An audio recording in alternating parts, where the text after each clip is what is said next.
Good morning, all. As you notice, we're 3 minutes early, and this is cool about being in control. Is that like when you're at the radio station, you are slave to the clock, and you can't just start talking whenever you want. But I am Eric Cartman, and you will respect my authority. You will respect my authority. That's actually not bad of an impression. Yeah. Good job. You're like, look Good at me. you. I am the captain now. What's going on? Oh, are you feeling spicy at all this morning? Sure, I could probably spice it up. I'm tired. Yeah. I'll tell you about my dream here in a minute, as promised. But didn't sleep all. Yeah. I slept good, but not great, and I Good feel according off. to an app. An app, my awesome, totally accurate, never That a lies piece to of me jewelry app. told Yeah, you. This ring told me that I slept well. How did I sleep? Hey, I slept really good. Look at this thing on my finger. Knows everything about my internal Mhm. organs and my circadian rhythm. Hey, is Kelin annoying you right now? Yeah.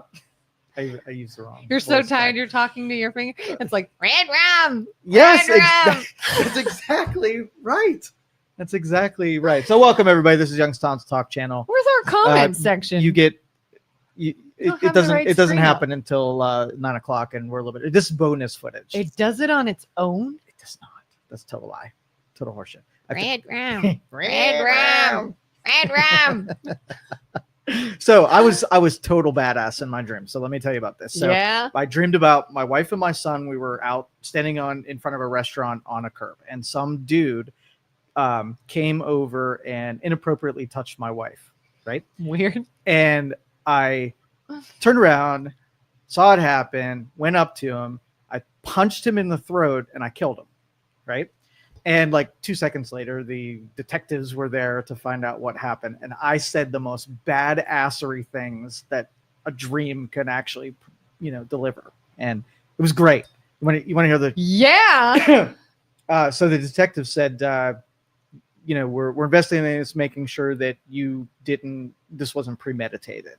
And I said, well, for 2 seconds, I didn't want to punch him and then fall off the balcony. So at least a little piece of me didn't want him to die. But as you see, I don't have any tissues in my hand. And so another part of me is not sad that he's actually dead. That was a pretty good line for dream state. Totally killed a dude by crushing his... Were they going to arrest you in your dream? No, they didn't. They were like, oh, justifiable. You know, in real life, you'd be arrested. I don't care. It was a dream. Come on, don't inject. I'm just saying. I basically put on the hero's cape and I did great. You're Batman. I was Batman, defending the honor of my wife. Good morning, DJ. Morning. That's interesting. If you could be any of the superheroes, would it be Batman? No, I wouldn't be any of the superheroes. Superheroes are dumb.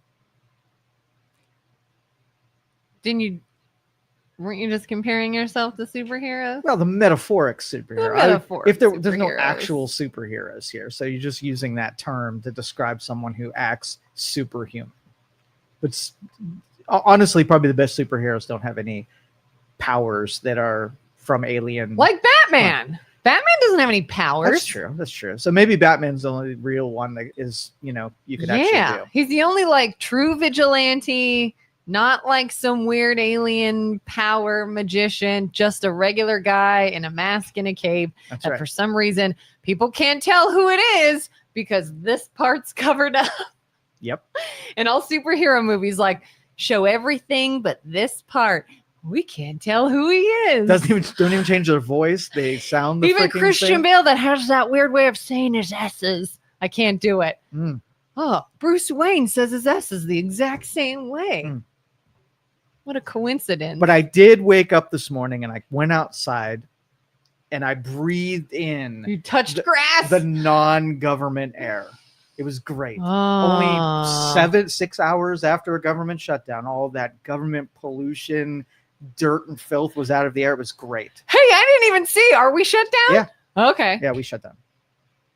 Feels the same. Oh, bitch, it will be the same. It feels the same. Shut And down. those government lovers out there, I have huge disdain for the government. So if you told me the government was injured, I would say, can we make it happen longer? Can we add to the intensity? So government being throttled, it's not shut down, it's throttled. Government throttling. Yeah. And what I realized last night is I found myself saying, oh, where are we? Are we going to shut down? Are we good? Did they come to anything? And then I thought, there's literally nothing we as the American people can do. There's nothing we can do. They're going to do what they want to do. All the control's in their hands. They're going to continue to fight and do their thing. Shut down, don't shut down, pass a law, don't pass a law, whatever. We have literally no say. And they're just kind of off in their Washington bubble doing whatever they want to do. I do have to explain why this was 5D chess from the Trump administration. Okay. The Democrats made a huge mistake in this. Huge. Oh, huge what they do. Okay. So there's some liberties that the president can take if the government is shut down. He can do some things that he would otherwise not be allowed to do without congressional authority, right? Mm-hmm. One of those things is the mass firing of government officials, right? Mm. And they were not subtle about this. They announced that there's up to 300,000 government officials that are on the list. And a couple memes last night at 12:01 sending out mass firings out to all of these government officials. So there's going to be another vote midday today, giving the Democrats a chance to just approve the continuing resolution and get the government going again. So they have like a 12-hour window here to actually get those firings done, which I don't know if there's enough time to do that, but it'll be interesting. I saw, I don't know who he was, and it was on social media, so this may not even be real, but some representative was stating there should be no paychecks for Congress during the shutdown and no back pay. Yes. How do you feel about that? Oh, absolutely. Why not? Yeah. I bet you that'll put some pep in their step. They play this game during budget time. They just go through this dance, and it's the same freaking Groundhog Day dance that they always do, and it's so stupid, right? And so there should to be obstinate children, right? They should make it painful. Not that anybody in Congress is going to feel their paycheck. They don't make a majority of their money on their paycheck anyway, right? They have their investments that they can cash out from insider trading, and they'll be just fine. Yeah. But as for of like a gesture, I think that would be, taxpayers would love that. Yeah. I think every time they go on vacation or are not in that building, they shouldn't be paid anything. I think it should be complete merit that if you're, like Tim Ryan was a person whose job was to cast votes, and he missed like 70% of the voting. So if he was there and he was on committees and he never voted, like, why did he cash a check? Wait a minute. Are you saying we should make this almost like a servant type of position? Public servant. I think we should get to that. Like maybe instead of a career path that it's serving the people, and it's maybe kind of like you shouldn't be a rock star. You shouldn't, come into major prosperity because of it. You shouldn't be paid if you don't do anything. You should be kicked out if you lie or break any kind of laws. You shouldn't have job security that regardless of any results, you should get be to just making keep your a job. sacrifice to serve the public. And there's no sacrifice there. No, not at all. Dripping with disdain is what we're doing here. Yeah, and that's kind of why last night I was just like, we might shut down. Who knows? We may not. Who knows? Can we do anything about it? No. Is it pretty much just their game they're going to keep playing? Yes. But the Democrats trotted out a bunch of people who were dependent on government services yesterday as a sort of like a emotional leverage to vote for this thing because of the people that it would hurt. And so the libertarian comes out at me and says, here's the thing. Government sucks. Don't ever, ever, ever become dependent on it. Because it sucks so bad, you will just be a casualty. You'll be a body that nobody cares about if you become dependent on it. And Democrats want you to become more dependent on it, right? Because you are their currency. If your suffering is exactly what they need to injure taxpayers and to scalp prosperity from the country, they need you to be very desperate and very injured. And so that's the libertarian message today: is know that your government is unpredictable. It is inconsistent, and do not give them any responsibilities that you cherish. Your healthcare, you don't want them anywhere freaking near it because they suck ass at everything they do. Well, everything they do is to benefit themselves. Yes. Not the American American you, people. Not at you. They'll say it. They'll try you out. They'll make They'll make it emotional. They'll make an emotional plea with you. They'll get you to they'll manipulate you to want to like them and be for them regardless of what they do. Yes. So here's what happens. The government sucks. Okay, there's some people that don't get their their healthcare checks or their premiums. And now's the time for the people of faith and the people who really do have conscience to go rescue those people personally, cut the government out of it, enable human beings to help other human beings directly and personally. So it's not that I don't like people being helped when they're in dire situations. I don't like that those people are being, they're being held hostage by a government that sucks so bad. And there's a connection that happens when you help another person and it's you that does it. It flips these switches in your brain and it makes a more compassionate society. Yeah.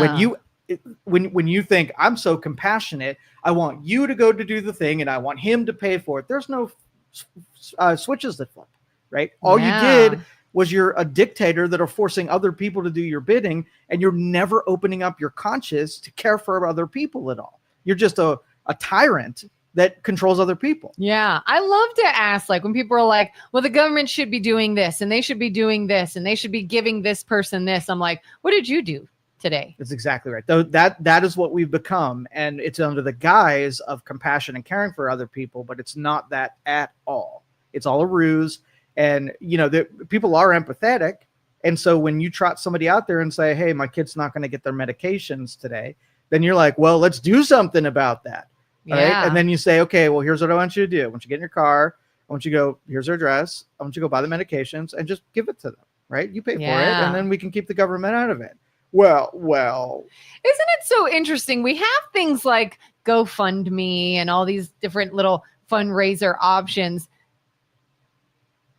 I'd almost rather social media become, instead of this constant bickering and fighting over what the government and what different people in power should do, what if it was all like, I have this cause, I need help. Does anyone on the internet want to help? And everyone's like, oh yeah, let me float some money your way. Let me help your way. Make it private agreements where if I have something and there's someone in need, that I can go help them personally, where I can have a conversation with you. And here's like, the first part is flipping this compassionate switches. The second one is accountability, right? Yeah. If I can go up to you and you say you're in a bad spot, and I say, I'm going to help you out of this bad spot.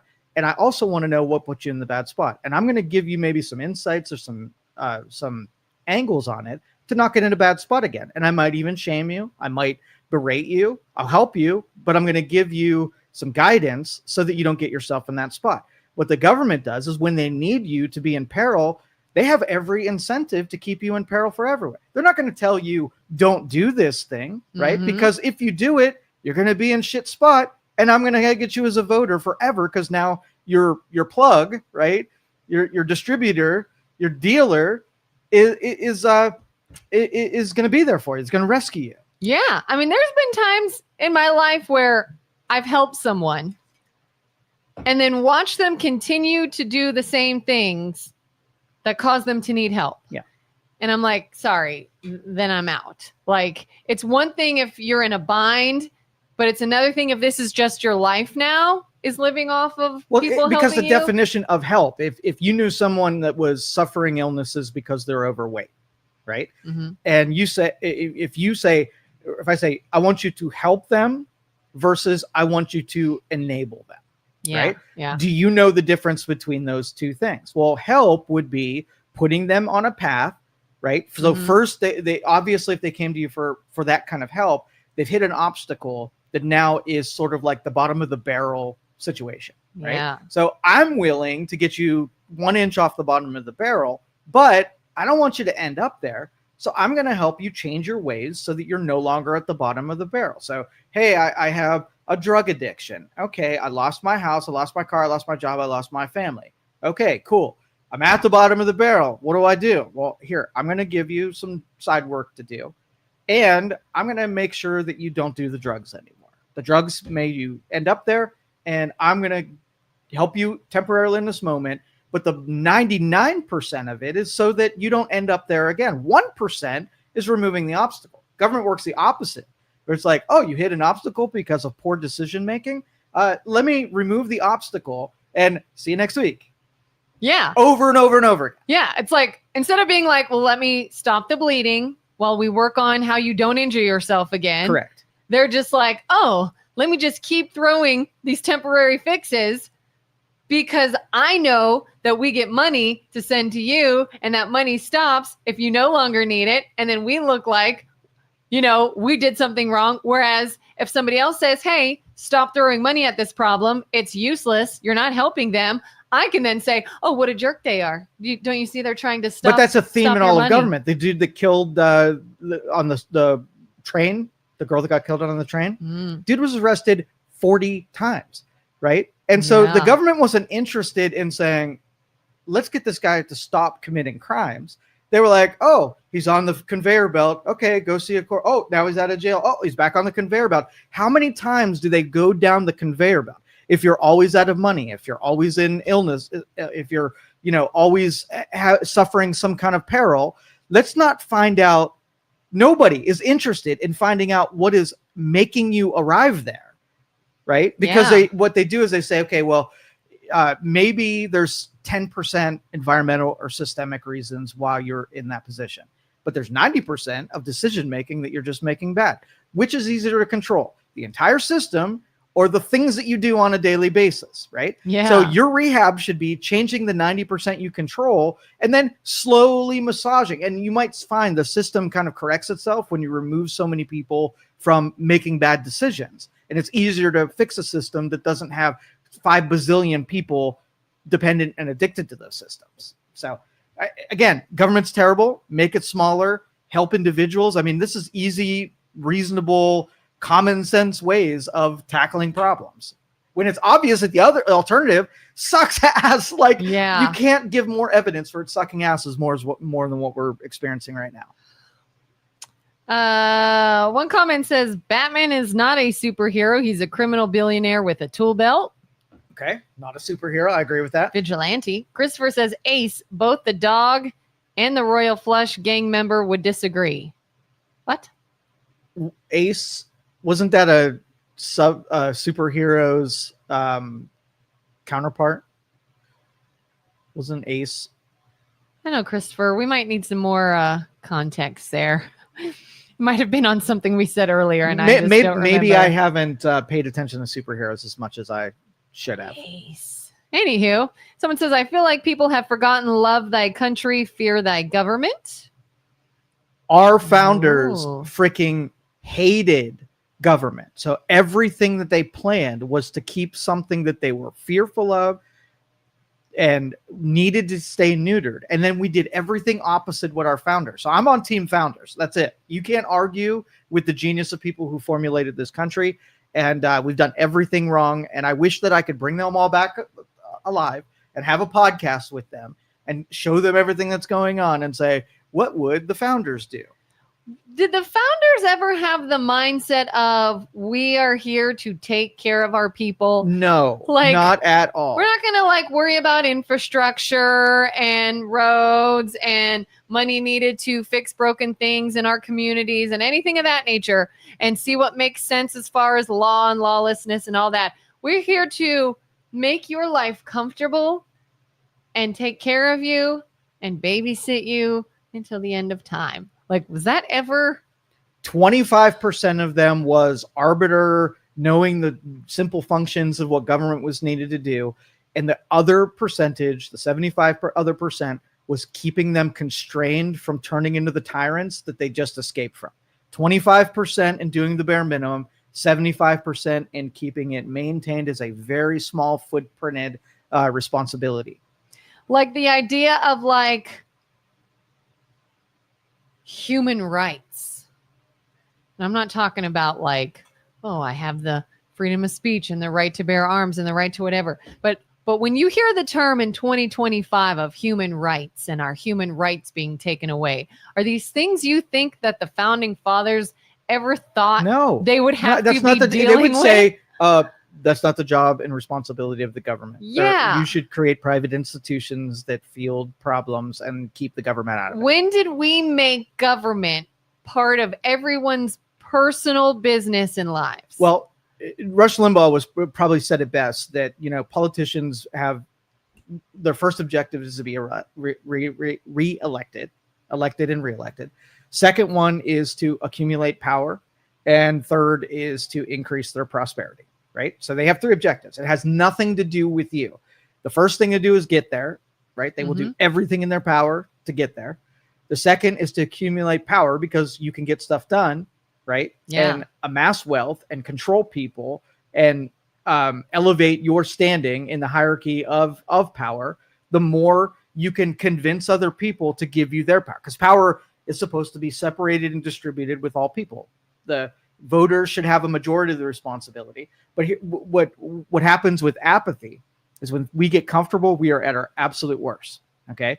So what we'll do is we will, when we get comfortable, we pursue convenience and we'll make really dumb decisions about giving a power away that we used to have and not worried about ever getting that power back. And with government, you can never give them a power and they will never relinquish it back because what was it, Highlander? That they would take the power from the enemies that they conquered. I don't know, I ever watched that. Yeah, it was kind of brutal. They cut their head off and they take the power of the other Highlanders and they would get more powerful. Sort of like government. So you can't take that power back and reconstitute the human that used to have it. So if you're like, hey, like this healthcare thing, it's kind of an inconvenience. Will you do that for us? And they're like, sure, be in control of your healthcare, man. I could make you do all kind of shit if I was in control of the pills that you need to take. And you know what? I think you should take more pills. I think you should go to the doctors more often. I think you should have perpetual illnesses. And that way I have your healthcare keys and you've given me the power of always being sick. This is a great deal. And then here comes the drug rep who's going to give me money and more power as long as I just keep pushing it on you. They are the schemers and the scammers. It was like when they stopped being servants of the people and made politics just a career path. Mm-hmm. Priorities changed. Yes. Do you? Okay. So, but they're smart. They're patient and smart. The government didn't come big overnight, right? Mm-hmm. What they had to do is they had to take. We'll use an iPhone for example. This iPhone costs $1,500. Do you want one? And people were like, "No, I'm not $1,500 for an iPhone." Oh, so we can't give them one big dose of what we want, right? Here's what we'll do. How about $10 a month for 37 years, right? And then you're like, I'll take that iPhone for $10 a month all day, right? So they had to take a sliver of your power away. And then you looked around and say, well, that didn't hurt all that much. Let's give them another sliver. So they had to amass all their power one sliver at a time. So when I disagree with a taking of power from the taxpayers and voters, it seems like it's a small thing. Why am I getting hung up on it? Because I'm disagreeing with the entire trajectory of taking that power. That slice just represents the monthly payment that we are all giving to people who don't deserve it. It's the slow boil. That's exactly right. They found out that Americans have a short attention span and they can take power slow slices at a time. And thankfully, Trump is doing the opposite, where he's reconstituting that power back to us, but he's doing these big blocks.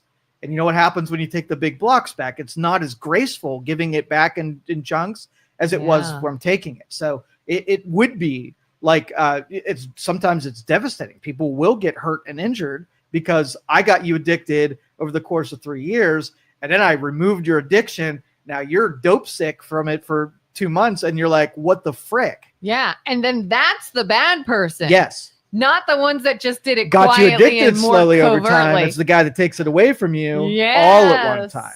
And that's exactly what the person who got you addicted is planning for. I'm going to be sneaky. I'm going to build your trust in me. And then ultimately, I know this has to be taken away, but that guy is the one who has to take it away, and I can make him look like the villain. bad guy. Of course, he made you super uncomfortable, especially if you get affected by it, right? Because I'm gonna say, hey, you should have never been dependent on that person in the first place, which I'm freaking right? Mm-hmm. But why did you didn't take me seriously when I told you not to do that thing anyway? You did that thing anyway. Now there's consequences for having done that thing. The last person you want. The reason is to me just to illustrate why I said it was a bad idea in the first place to dance with that partner. And they're over there saying, oh, it wasn't your fault, Kelin. Their marketing was really good and it tasted so good and it brought you enjoyment and whatever. They'll appeal emotionally. They're your best friend now. Yeah. I'm your enemy.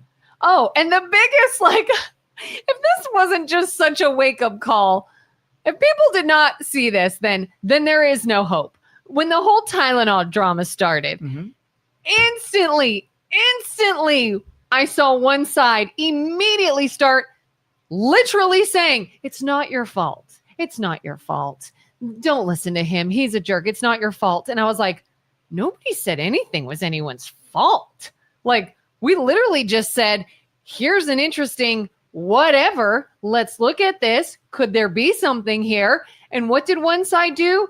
Instant emotional connection, instant blame game, instant, it's okay. You're okay. Don't listen to them. Don't listen to anything else. All I'm going to do is make you say, there, it's not your fault. And I was like, okay, I know it's not my fault. Can we just look at this though? No. Don't look at it. They're just being mean. Like, holy crap, people. Like, why was your gut reaction to say it's not your fault? Nobody said it was. But fortunately, we reached this level of absurdity where before it was a little bit obscure and it was hard to tell like who was the villain and who was the hero. But now it's a wretched. We've arrived in Wretchedville, where reasonable people are starting to say, "Oh crap! Like they can't pull this off because it's gotten magnified to such an absurd level." Yes. So, all right, so let's play a game of who's lying. Okay, because I had to play this. I had to play this game last night because I didn't know. Right. Okay. So yesterday during this this budget fight between Democrats and Republicans, the Republicans said that that Chuck Schumer wants to give illegal immigrants health care, right? Mm-hmm. And the Democrats said it's illegal to give Democrats health care. That's not what. You mean illegal aliens health care? Oh, yeah. What did I say? Democrats. Oh, sorry. Democrats said it's illegal to give illegal immigrants health care. Yeah. So here's where we arrive at. Who's lying? They can't both be telling the truth. So who's lying in this? Now, granted, Congress is made up of mostly attorneys. So both, and really, if you ever listen to a defense attorney or you listen to a prosecutor, they paint a picture where both are somewhat believable. And it's somewhere and they do this on purpose. They're really good at crafting narratives that are somewhat believable. That's their job, right? Mm-hmm. And so it's to have two opposing views that seem to be in conflict with one another. There has to be a thread where you're going to say, he's lying, right? So who's lying? What do you know about this? What do you feel? What's your gut instinct first before you read the details? What's the explanation from one side? What's the explanation from the other side? And then where do you leave the conversation feeling? I feel like there's always like a shredded truth. Okay. And both sides can use part truth and part lie to sort of say, I'm not really lying, but I'm still going to do what I want. Okay. Like, and this is me personally, I have yet to hear a Democrat flat out say, no, I don't want to give an illegal immigrant health care. No, if they are here illegally, they should not have health care. Okay. I've not heard that. Maybe they said, maybe somebody did. I've not heard them state that. I hear things like, oh, well, that's against the law to do. But I'm saying you want to do this, but that's against the law to do.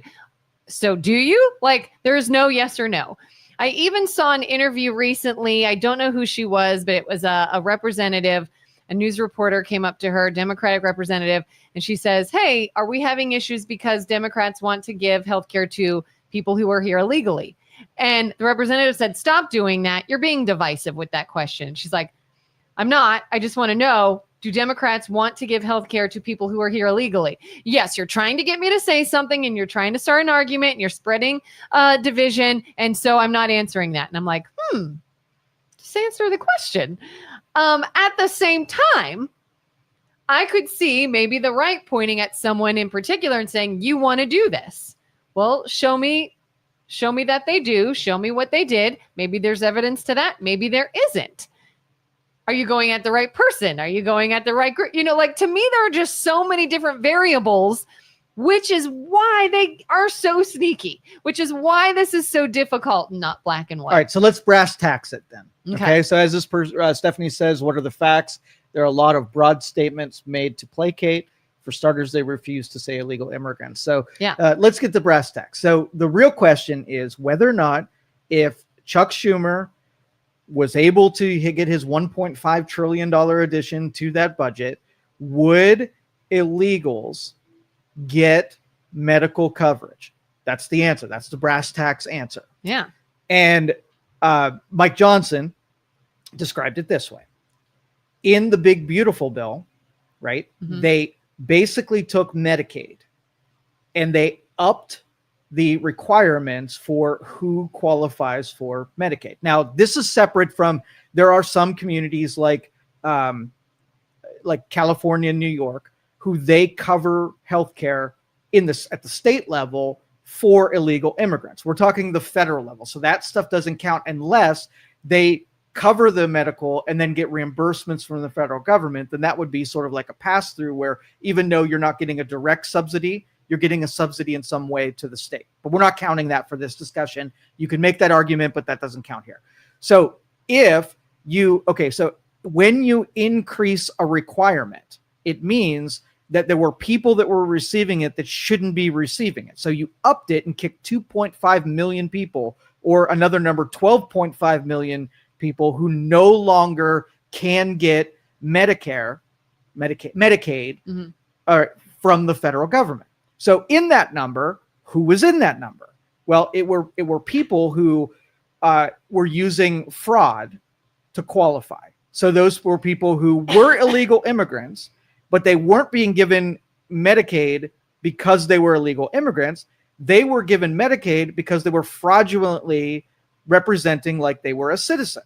So you can make the argument that it's not giving it to the illegal immigrant, it's giving it to a fraudster, right?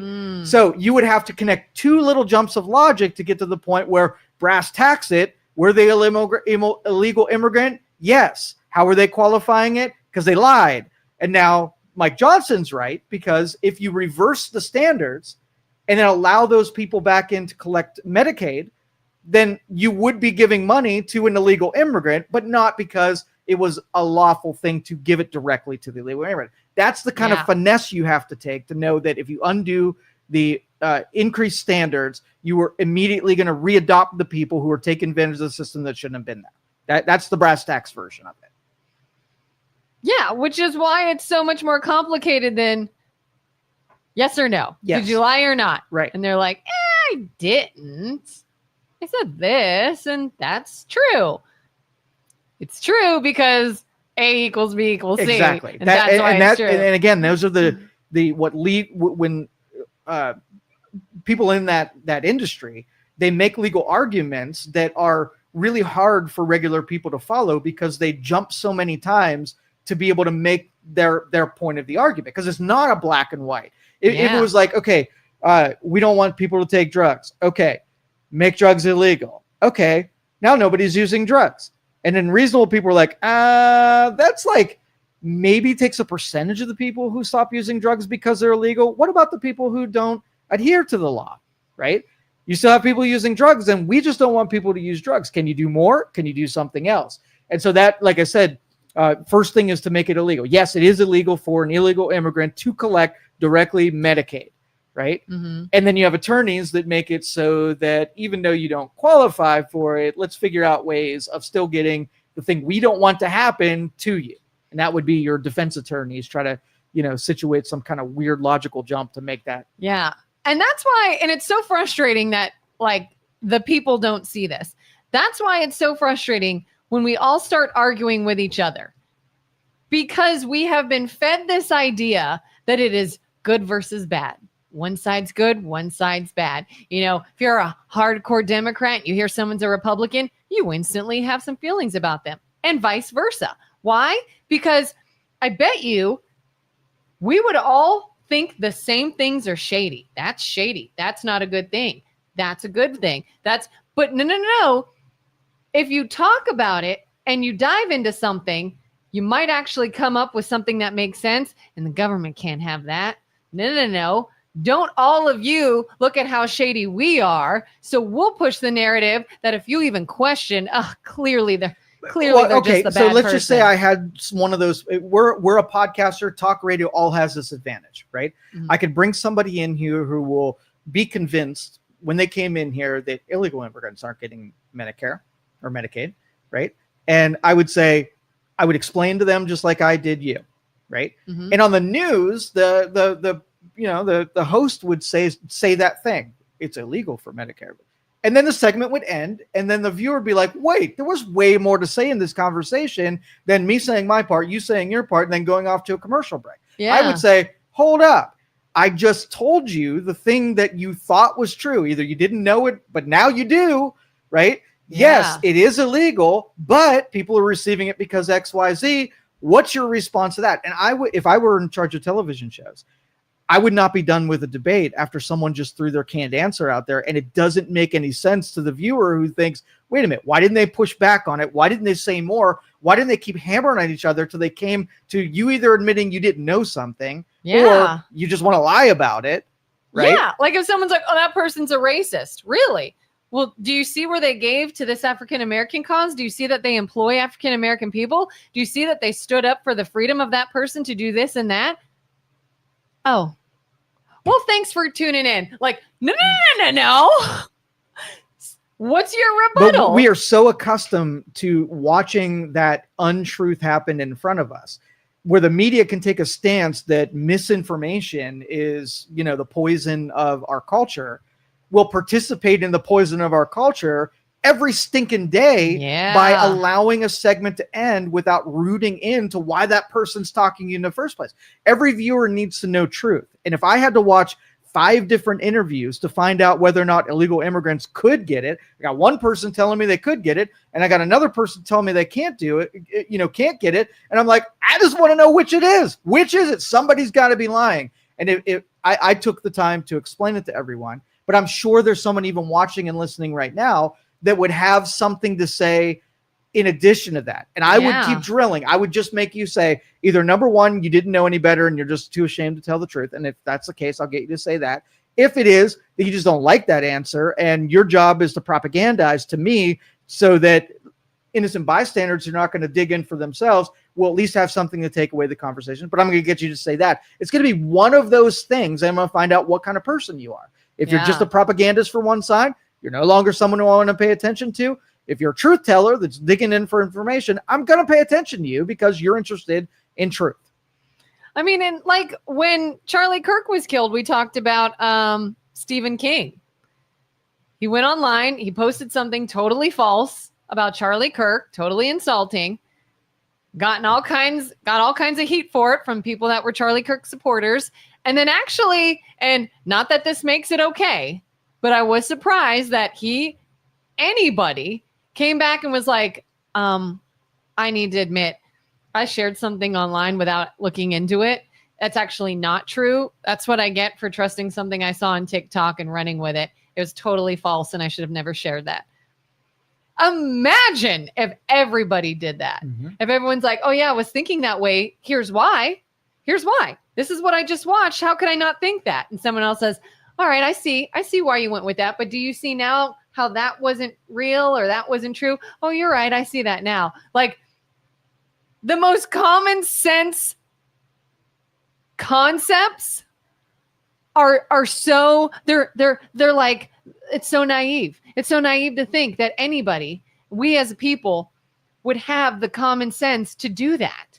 But we're so pinned against each other from the people that benefit by us being pinned against each other. All right, so how do you fix that? Get off social media. I am sticking. That's not how you fix it, but it's a step. It's a step. I hear people. Sometimes I will hear people say something, and I go, "For the love of God, get off social media." Like I watched a video yesterday, something that actually happened, made me feel good. Oh, I totally agree. That was a good thing. And you leave feeling fine. And then you get on social media and now you're like angry about somebody that said something untrue about it. And then you're just angry the rest of the day. And then you just want to fight people. And I'm just like, no, just you heard the information. You read it for yourself. You got what you needed to know and you feel how you feel. Bye. Like then we get online and fight with strangers that are delusional. We got to quit doing that to ourselves. You probably have a better idea. Oh no, the genie is out of that bottle. Like you did all the things, and these are all the symptoms of that. So we have an overreaching government that is in control of all things, right? So I would say like let's just do a smaller government and stop paying attention to people who are pitting us against one another, and make it personal and deal with the relationships that are in your own neighborhood, rather than trying to, make contact with someone who's 100 miles away that are playing off a different playbook than you. Right. Yeah. But again, just like not paying attention to it is equally as unlikely to happen as make smaller government and don't go down this. We're already on that road. Yeah, right? We're really bad at doing this. The theys are in control and they have way more capacity than we do. The end result is that we have to get to a devastating point. We have to hit the cliff and jump off the cliff. A lot of people are going to be injured because of it. And I could have told you if you did this, that this would be the end result, but there's really no getting out of it. We just have to pay the rest of the consequences, but being dominated by a bunch of assholes who are no smarter than you, but you gave them all the power to drive and they make bad decisions, put you in peril, and they get to walk away from it. And you did it and you get to suffer the consequences. And where's the devastating point in a world that horrific political violence and assassination attempts and government shutdowns? Well, you're seeing that now. You're seeing that now. Okay. Yeah. So you have the majority and then you have the minority, and we got to flirt with giving a minority a super big voice and a majority as a minimized voice. Right. Mm-hmm. But they were all there. They were just paralyzed by thinking that the minority had all this strength and power, and they were given all that strength and power. So everybody was paralyzed with it. Now, the deal is that if you turn it upside down and just give the majority the voice and the power back, and then abandon the minority deals and ignore the shit out of them, well, what ends up happening? The power it floods over like a wave, right? Yeah. And that majority writes all of that stuff. You're seeing it in culture and society. The stuff that all of us, was the darling, right, of the news cycle, now is almost got a little blemish on it, and we're seeing it erode. So if you had a group of 100 people in a crowd, right, 3 were assholes, and the rest of them were just kind of just apathetic, not really doing it. I don't want to fight against it, and I don't want to go along with it. I'm just kind of here in the middle. And then they're the ones causing all the ruckus, and they're writing the stories about the ruckus and the people who are causing all the problems. Could the 99 or 97 people in that crowd vanquish the 3 just for sheer number of that they exist? 100%. Yeah. So what would be the cliff, the catalyst to the 97 people in that crowd just to say, I'm done with it, leave, get out of here? It would take just all of them to something, embolden them and also unify that group, give them a little bit of structure and power. And like I said, we're on the precipice of that, but we're empathetic people. We almost feel bad for it. Would take 2 seconds for the ruckus ones, the ones that just made you crazy for 20 minutes, right? Yeah. All of a sudden turn on the waterworks and tell their life story, and you almost feel compassion about the people that just caused all of your problems. And we'll go through that phase of, feeling compassion for the people who made everything terrible. But in the end, I think the majority wins. This comment says, and most of the strangers are bots that are there to entice the fighting and violence. Yeah. I don't even know what's real anymore. When you look online and you see something, we were talking the other day about rage bait. Rage bait is a thing where you will see a video making a statement about something, and its sole purpose is to infuriate you. Yeah. And it's everywhere. Why does that matter, though? If you would get mad over a real person versus you get mad over a bot, the problem was you and you getting mad over stuff. What if it was ineffective? No, if I threw something out at you and you didn't do anything about it. I think the more bots, the faster we get through this, and let everybody just get desensitized to rage, right? Yeah. Or get to the nth level of whatever it is they're going to do and get it out of the system. So I say double the amount of bots, double the amount of fighting. Make it silly and make people get introspective and take a look at what's getting them to that point. Because honest to God, at what point does someone just say, enough of this, I'm out. I'm sick of watching people fight online. I'm sick of looking at stupid information all day. I'm going to put down the Facebook and go outside and go camping. I feel like it gets to the point that any rational thinking person is like, I'm putting this away for a while. No, you are the biggest hypocrite on the planet. Hypocrite. I didn't say I'm doing that. Wait a minute. Did you just should be done? Did you just define hypocrite for me? Thank you. First of all, yeah, I have started to put it down. No, you haven't. Yes, you're an addict. You're a freaking addict. You may be. I am an addict, going but through... I'm not engaging like I used to. I'm not getting as amped as I used to. Okay. As I yell. I've smoked 4 packs of cigarettes. I can stop anytime I want to. I've smoked 3 packs now. I'm reformed. Yep. All right. You know what else I saw that I was amped about? Kind of on the subject matter. Yeah. Did you see Hegseth yesterday? Oh, badassery, man.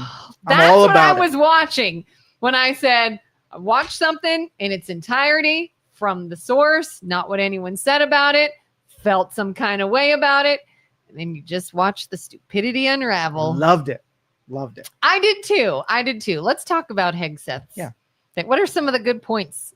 The fat bodies in the military, like the fat bodies. So, and I always wondered how the military got away with sticking to traditions outside of where a lot of that wouldn't fly in the, the private side. Yeah. The military got away with saying, okay, we're a fighting force. Our job is to break things and blow people up and kill things. Right. Mm-hmm.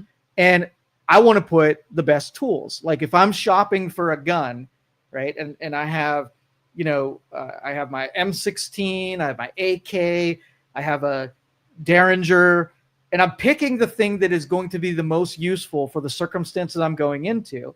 I'm not going to be like, which one's prettiest? Let me get that pearl handled deal. Yeah. In the military, it's about utility and effectiveness. It is not about how you feel about it. So do you want the bad guys to be chased down by a fit body killer of genius mind, right? Yeah. Or do you want the fat body who is wondering when it's mess hall time? Which one? Which one's good? You want RoboCop or Homer Simpson? That's it. And I think part of the military flirted with including people who were not military fighters in there. We wanted to give people we wanted the pearl-handed Derringer as the weapon of choice. And somebody along came, what's our job here? Mission statement says our job is to be a lethal fighting force. Okay. Does a Derringer do it? Now, very little circumstances. Are there better choices? Absolutely better choices. So you go to the M16 and you put down the Derringer because it's serving the first line on your mission statement. Period. Yeah. And it became this quota meeting ideal. Like instead of, these are the best trained, we're going to base everything on merit. This is the standard. Can you meet it or not? It's, we need more people like this because, But the nicest thing is the things that coming out of his mouth were the same shit that I would say. If you're like, hey, but what if we have less women in the military? I would say, so what? Right. And then I hear him say, I'm like, what? We've reached normalcy again. Oh, yeah. Everything. I was asking my husband because whoever doesn't know, my husband's a veteran. And I was like, hey, are you seeing Hegseth? And he's like, oh, bits and pieces. And I said, yeah, I think you would like this. He's like, I've been saying this for years. Exactly. And he said everything I've been saying. And then I see another veteran I know on Facebook post like, exactly. This is the reason I got out. Is all the bullshit, like all the dumb stuff, all the sensitivity classes, all the whatever, getting in trouble because you called someone by the wrong name and you have to respect someone. And it's like, that doesn't matter when you're being shot at. It doesn't. You have to have a standard. You have to meet the physical standard. You can't just be like, oh, sorry, I'm running for my life and I can't breathe. Or my buddy here is wounded on the ground and I can't carry you out. I'm not strong enough. So sorry. Like, that's not how this works. You are killing machines. You're protecting the American public. And just as Hegseth said, think about your own child. Do you want your own child surrounded by this type of people or this type of people when you know their safety is on the line? And I think I'm an American citizen and I sure as hell want to be protected from the enemy. So do you want this type of person or this type of person? I'm like, The Bottom. dumbest lady in Congress was questioning Hegseth, I believe, during his confirmations, and gosh. this was a checkmate, a whole total checkmate, and she said that are you going to increase the standards for recruits? And Hegseth says, yes, we are going to make a uniform set of standards so every soldier that comes through the military can at least do X. We have people defining what's required of a soldier, and every soldier should have X. And this dumb Hirono congresswoman, who's an insane dumb person, said, but there are some people who can't do a pull-up. And Hegseth said, one pull-up? There are people that you want to serve in the military that can't do one pull-up. But this was her gotcha moment. Like, but what about the people who aren't physically strong? What about them? Then they shouldn't be there. That's how, like, why don't people see how obvious this is?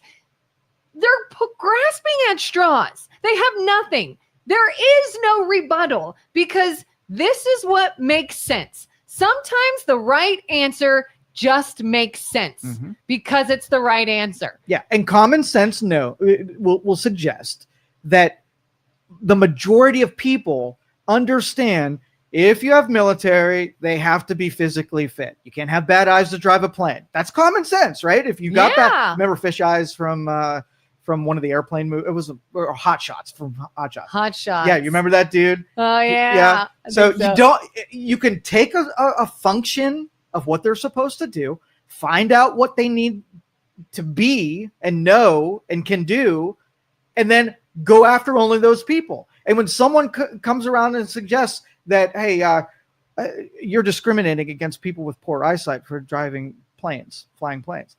And you could make the argument back saying, well, in order to fly planes, you have to have good vision because you're looking out at a horizon that you need to be able to see stuff. And then they could say, yeah, but you're discriminating against people. I want people with bad eyesight to be able to fly these things around. And then this person says, you're very stupid and we should keep you away from any decision making. If you thought that was a good idea to bring up to me, you are now silenced for all of time. Do you want to get on the plane knowing the pilot can't see? Do you want your children on a plane knowing the pilot can't see? When my husband joined the military, this was when he was graduating high school, 18 years old.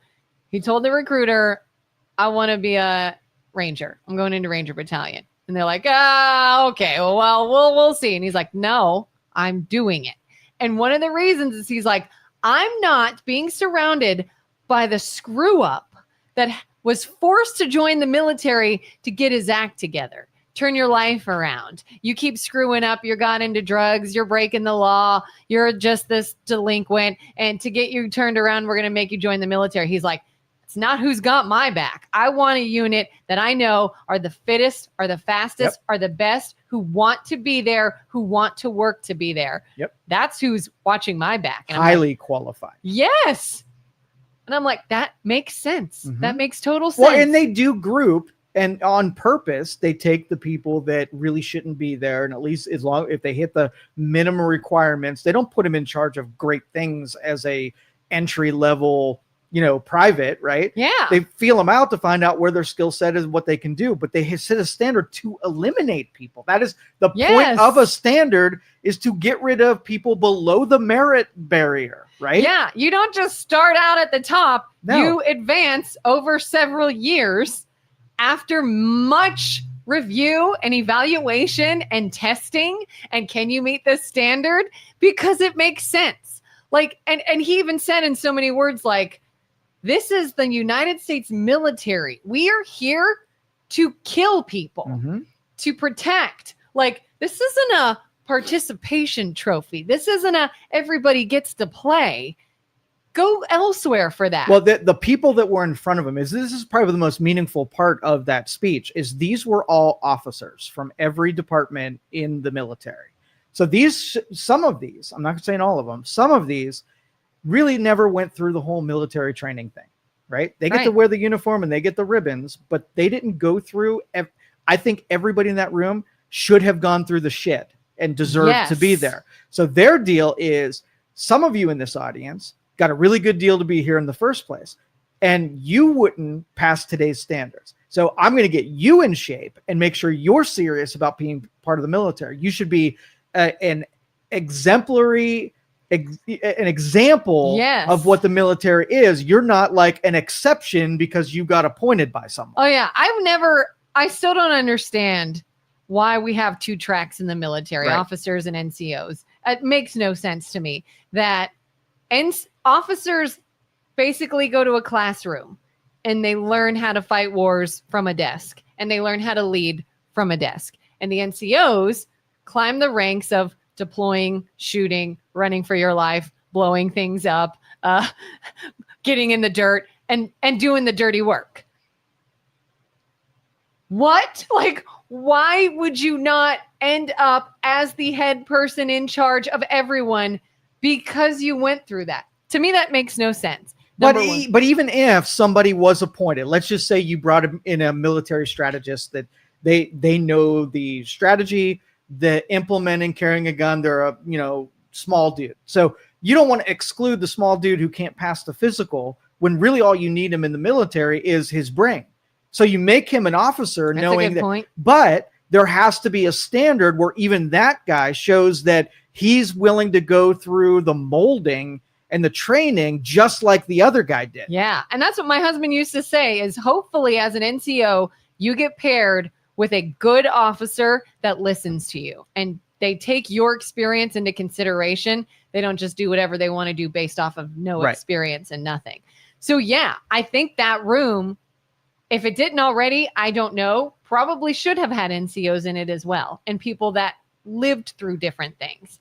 And what I did after watching this is when I started seeing the idiotic posts, I was like, all right, clearly there's going to be pushback because there was pushback before the day.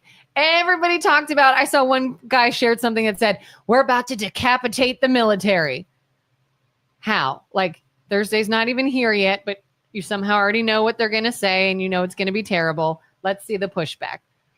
And the only thing I could find is he had talked about ending this idea that everything is toxic. Toxic. He's like, just because you got yelled at doesn't mean your leader is toxic. Just because something was hard doesn't mean it's a toxic culture. Like, we're done getting people in trouble for being stern and being harsh because that's what the enemy's going to do. They're not going to be nice to you. Well, I saw one person say, well, they just made it harder for a soldier to report abuse. Now you could be abused and you can't say anything and you just have to suck it up and deal with it. And that's the only argument I will even consider. I'm not saying that may not happen, but from what I've heard from those soldiers I know, it's actually the opposite. It's the people in charge getting abused because the people they're in charge of can lie and destroy them. You didn't call me by the name I want to be called by. You didn't let me rest when I wanted some rest. You didn't let me pass this because I tried, but who cares if it wasn't standard? And all I have to do is say you're a racist or you were inappropriate with someone or you were abusive, and that person's career is ended. Yep. No questions asked, no looking into it. If there is any looking into it, it's lengthy and it doesn't matter. Your reputation is tarnished. And this can be done anonymously. I could complain about you and you can never know who did it. I don't even have to face you. There's no discussion. You're just done. And from what I'm told, that happens far more than someone suddenly when I think military, I don't think delicate flowers in the first place. I think that if you wrong me, I'm going to punch you. Like, we're going to get drunk and I'm going to punch you. So it's not like we got to be delicate so those people won't say anything if there's going to be pushback or, fallout from it. And so like that, and I have heard lots of stories about military justice, and it does need reform. It's slow, it's cumbersome, and part of the Hegseth's confirmation, he was explaining that how much disdain regular functioning military have for the what do they call it? What's the military justice? The You're talking about J- like Jag or Jag, yeah. yeah. And they don't have a lot of respect for them because it's not a very reliable sense of justice. Okay, it could be corrupt just like anything else. So, two different conversations. One, whether or not you can ruin someone's career just with an anonymous, tip line. Yeah. And two, military justice. They handle their own business, right?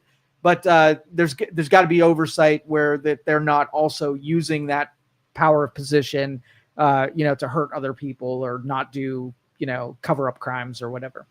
So there was the one girl was complaining she was let's say she was a sergeant and new requirements that no more ponytails, and she had to cut her fingernails, and she was upset because now her femininity was leaving her post right in this. So do you think there should be any different physical standards for men and women if you wear a uniform? No. Okay. So if buzz cuts everywhere. Why not?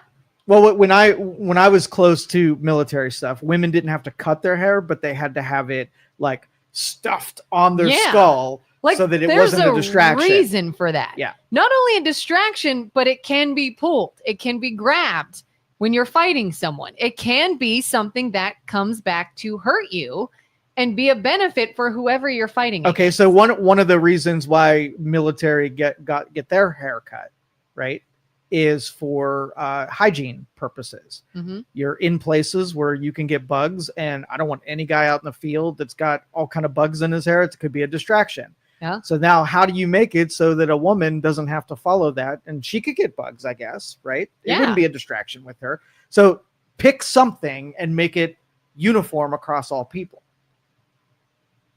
And I think there would be less women that would want to shave. Guys don't give two shits about shaving their head for the military. That's not even a thought.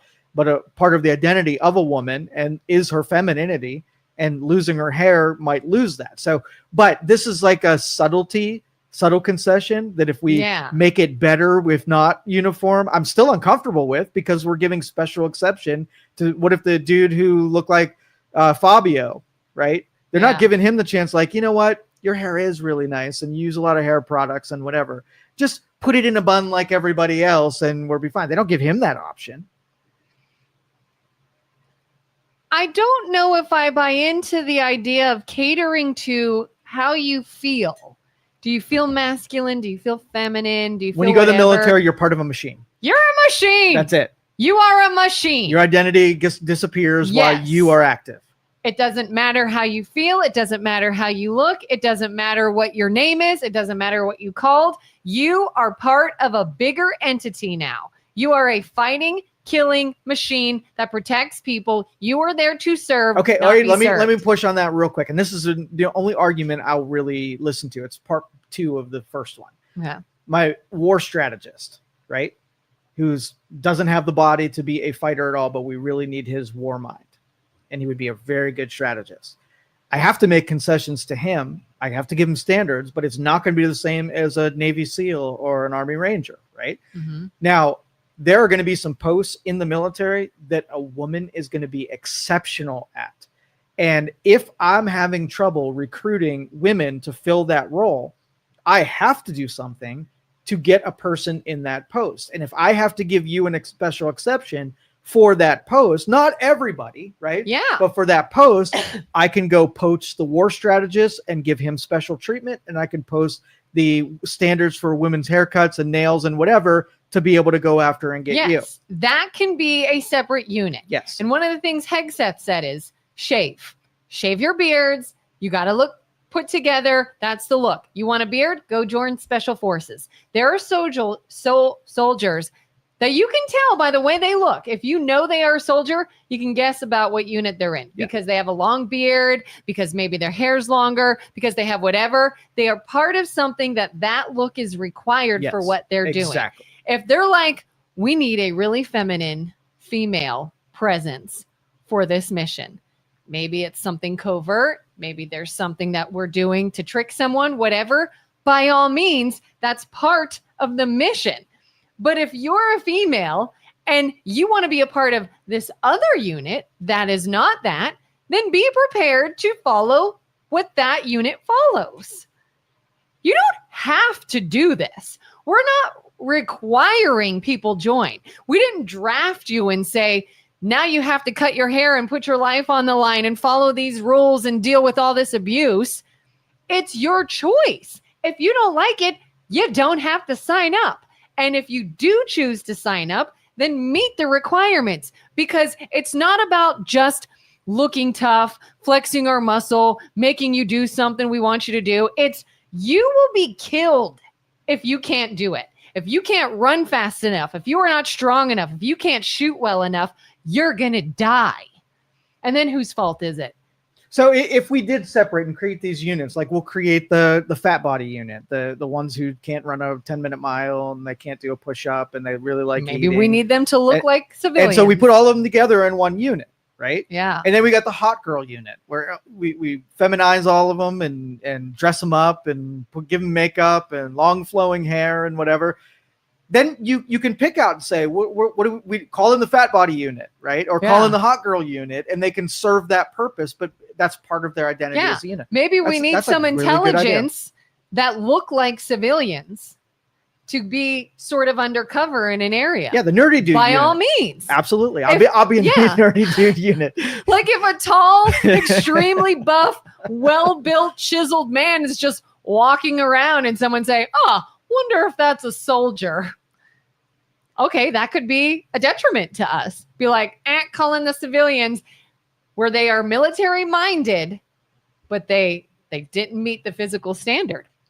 Okay, have a unit for that. By all means, makes sense. Okay, I think we just solved the problem. We did. Listen, we solved so many problems here if the world would just listen to us. Mm-hmm. But here's the thing. I don't think these are new ideas. It's just the people that benefit from being on the opposite side want to push madness because they benefit if we're fighting. Even on things that make total sense. Like, I'm just waiting. I want somebody, and I don't know if it's Julie. It might not be Julie. We haven't heard Julie's from been Julie quiet today.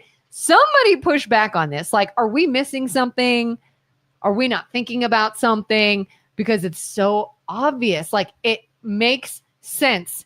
And I have no idea why somebody would think anything he said or any of these ideas are bad in any way. I don't get it. You're projecting is what you're doing. You have a reasoned approach. There's a whole different philosophy and language use and strategy on another side, right? Mm-hmm. That they hear, the teacher in Peanuts. That's what they hear right now. Yeah. That's all they hear. Yep. You did make any kind of connections, and they'll say their wah thing, and we won't be able to understand what they really mean by that. It's a whole, and maybe we split America down the middle, and we put all of the two language speakers and strategy and philosophy and principle speakers in their own territory. So when they talk amongst themselves, they totally understand one another. And over here, they talk among, and cool. We maybe we meet a couple times a year, and maybe someone's bilingual, where someone has a little bit sanity and sanity in their brain, and they can go and talk to the other side and talk where you actually need to. Yeah. But I don't think I'm talking about the same topic where people are missing the mark so much on what's said and what's being said is so far off. That's where the fighting happens, because we're not even saying the same thing. If I say, Kelin, you're a racist, right, and you say, Joe, you're a racist. When I said that you were racist, I meant one thing. And when you say it to me, you mean a completely different thing. But we're projecting, and I think I'm giving more or different value to when you say it, and we're not even speaking the same language anymore. Yeah. I even heard saw online one person saying, this is part of the regime. This is exactly what the Nazi regime did. Before he said anything, he didn't even have the speech yet. And somebody could already tell you this is exactly what the Nazis did. And I was like, you just lost your argument with me. They're not the brightest thinkers No. either. Chicken. I like chicken. You want the best of the best next to your son or daughter in a war, no matter what. You don't want Fatty Magoo next to your child making a bunch of noise from just breathing. Harsh reality, True. hard to hear when maybe your fat body is a family member. And now's the time to add a little bit of shame and have them improve themselves so that they can be next to your son or daughter in a foxhole, and they could be an asset to their survival and asset to the mission, And rather to than themselves. someone you're afraid that you're going to die because of their situation. Yes. Most of these people elected a vegetable. Why would they care about a blind pilot? It's a good question. Maybe if we can hire a pilot consultant to be behind the pilot, right? Reasonable people would say, well, why don't you just hire the consultant when they're a good pilot? But no, we want the blind pilot to be included. And so the blind pilot would fly, but the consultant would point out maybe some of those blind spots. Literal blind spots. Not even metaphorically. And then Chicken also says, I think everyone go to Fort Hood and take stock in the soldiers and ask themselves if we should be angry about what PD said. Y'all are doing great. Sound like you have actual knowledge of them. Thanks, Chicken. I like your name, by the way. Chicken Conspiracy. Chicken Conspiracy. What else is happening? We spent a lot of time on that one. We got into the weeds a little bit, into the muck. Because it was important muck. It was very important muck. I like to say these things. These are some of the ones that I know it causes a lot of arguments when we say shit like this. People don't like hearing it, and it causes people to think less of us. But on some shows, I want people to think less of us. And you know what we do? We allow those people to tune in and be mad. We even read what they say. Yes. If we're idiots, they say we're idiots. There's and we no respond. censorship here. Not at all. I even said, by all means, if there's pushback, we are open to it. Like I said, it went online looking for it. What is the possible pushback on this? Oh, there's not. It's just stupidity. And that's why I say it doesn't matter. It doesn't matter. Feel some kind of way. See what was said. How do you feel about it? You don't need social media to argue with and keep it going. But the beauty, let me give you some founders nuggets here. If you have polarization just means that you have exact opposites. If you have a 1, you have a 0. If you have dark, you have light. If you have, hot, you have cold. Polarization means that you're in a camp that are at direct odds with one another. If we'll say, I am a capitalist. I love capitalism. What would a world be like if it was strict capitalism, right? It would be freaking horrible. What if you did socialism and everything was socialism? It would be freaking horrible. So what if you had a meritocracy and everything would be merit? It would be freaking horrible. So what did the founders see?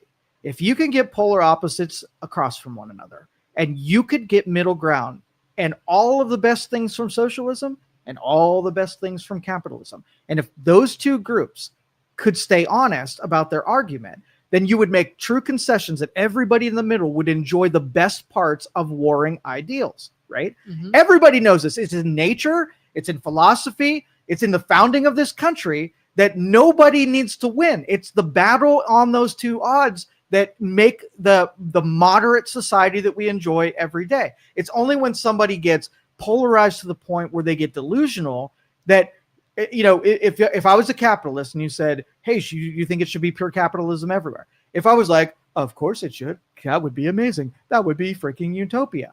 It would take 30 seconds into an argument before I would be wrong that there's no way that a single ideology should put everybody else who was not a capitalist. What if you like socialism and I get to win and you get no socialism whatsoever, right? What happens to you? What if you take a meritocracy and there's a bunch of dumb people who have no merit? What do? They don't ever get to win. But what happens when the dumb people get to win sometimes and the merit people get to win sometimes, and you hybridize those two things here? Terrible example because we don't want dumb people to win anytime. But what if Democrats get to win sometimes and Republicans get to win sometimes? Yeah. And that's why I was saying the other day, I was talking about the governor of Utah and the idea of no longer running any negative political ad campaigns. We're going to work together. And I don't know if anybody saw the 60 Minutes interview with him, but it showed one of his ads where he's like, I'm Governor, I don't know his name, Cox or something like that. I'm Governor so-and-so, and I want you to vote for me. And then standing next to him is his Democratic opponent. Well, I'm so-and-so, and I think you should vote for me. And he's like, but either way, we're both going to work together. And he's like, yep, we have different ideas, but we're going to find common ground and do what's best. And I was just like, please make this happen. There's another interview where he was, I don't know who she was. It was his opponent about something. And he's like, we both have vastly different ideas on abortion, for example. We are on opposite ends of the spectrum. We would handle that differently. So we decided to have a discussion. Well, what can we agree on? We both agree that a single mother needs some help and support. Let's focus on that. And I'm just like, oh my God, am I dreaming right now? Like, what if we went to that idea of president, vice president, one will be Republican, one will be Democrat? We couldn't do that now because there are too many people. We wouldn't get anything done. Yeah, there were too many people that would make their priority disabling the other person rather than working together with that other person. That's just where we're at, where people who opposing views aren't even willing to hear each other because we're speaking different languages. There's no standardization of either morals, ethics, what's truth, what's not truth. We're in this big spaghetti mess of even what values are. And so we elect people with no values. I mean, that's why idiocracy is going to happen, because as Dennis was saying, we elected a vegetable. I don't know if it's Dennis. Maybe it was Carter. I think it was, yeah. It was a Carter. Anyway, Dennis. But anyway, and if a reasonable person, like the Republicans hit him in every way that they possibly could because he was a brain dead non-human at that point. And if you can't get the opposing side to say, yeah, he's kind of rough, he's can't really do the job and whatever, as long as it's more important to take the side of your team and combat against the enemy than somehow figuring it out by working together. So if I brought the vice president, so who would have been our president, vice president right now? It would have been President Trump and Vice President Kamala Harris, right? So picture what the Oval Office would look like take any example, any social, any geopolitical, any issue whatsoever. Get these two in a room and picture one thing that you think that they could compromise and come to some agreement on. Single thing. I bet you there could have been a more compromise with the border. You think? I think so. I know that sounds insane. I think where they go to lunch with a bit of conflict. Listen, I'm being positive. I'll let you say your thing. I'm being optimistic. Just knowing based on, like, there's not very much you could gather from anything that Kamala said that says what her position is on a border. So what is it?